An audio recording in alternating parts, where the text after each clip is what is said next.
ئێمە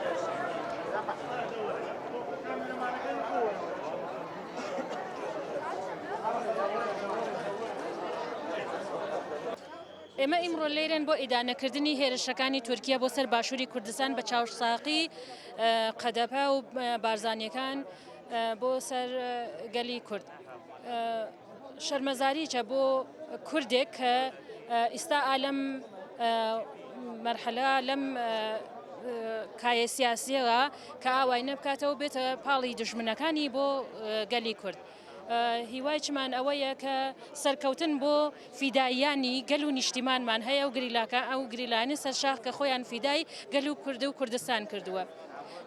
ئێمەش ئەتوانین بە چالاکیەکانی خۆمان بۆ سەر شەقامەکان و بتوانین پاڵپشتێ بین بۆ گریلاکانی سەرشاخ و داواش لە هەموو گەلێک ئەەکەم چون ئەمە شتێک نییە کە بڵێ مەسەن وەکو حزبیەتی وەکو شتێکی وا شتێکە کە دەوڵەتێکی داگیرکەر هاتووە خاکی خەریکە خاکی نیشتیمانمان داگیر ئەکا و داوا لە هەموو کەسێک بخصوص ژنان ئەەکەم کە بڕژێنە سەر شەقامەکان بۆ ئیدانەکردنی ئەم هێرشانە.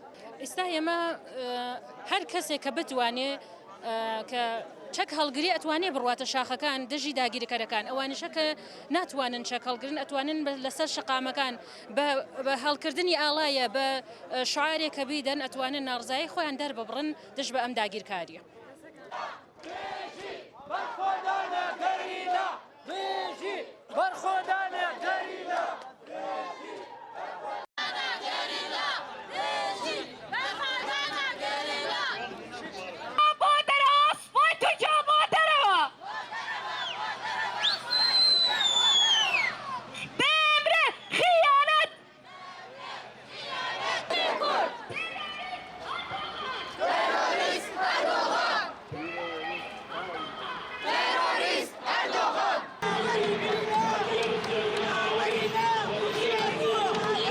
نیشتیمانیانی بەڕێز مێژووی شەڕی داگیرکەری دەوڵەتی تورکیا دژ بە گەلەکەمان شەڕێکە دژی ئازادی و دیموکراسی و پێکەوەی گەلانی ناوچەکە و نەتەوەی کورد. هێرشەکانی دەوڵەتی تورکیای فاشیزم هەمیشە بەردەوامی هەبووە و درێژەی بە سیاسەتی لەناوبردنی کەلتور و زمان و شوناسی پاکتاوی نەتەوەی سەر گەلەکەمان بەڕێوە بردووە.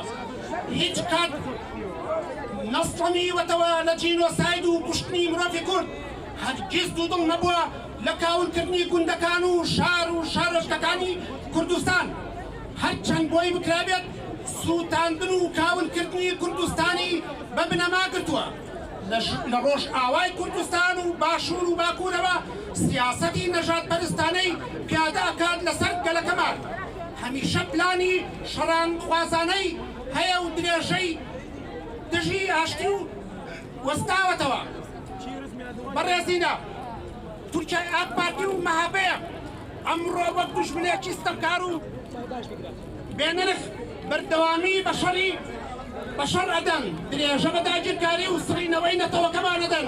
هەر بۆیە لە شەوی هەفتەی نیسان هێرشێکی بنفراوانی سوپای تورکیا بە پاڵپشتی هاوکاری هێزەکانی بەدەکە بۆ ناوچەیەکی فراوانی باشووری کوردستان دەستی پێکردووە. لە هەمان کاتدا هێزەکانی عێراق هێرشتی سەرشەنگا دەکات و ناوچەکە ڕوبەڕووی سووتان و کاولکردن ئەکەنەوە. ئەمە ڕوون و ئاشکرایە کە پیلانێکی هەمەلایەنەی بەرنامە بۆ داڕێژها دژ بە گەلەکەمان دژ بە ستاتۆی هەرێمی کوردستان نەک تەنها قەندیل و پەکەکە ئامانجان بێت بەڵکو و باشوور و دواتر لە ناوبردنی داگیرکردنی ڕۆژئاوایە.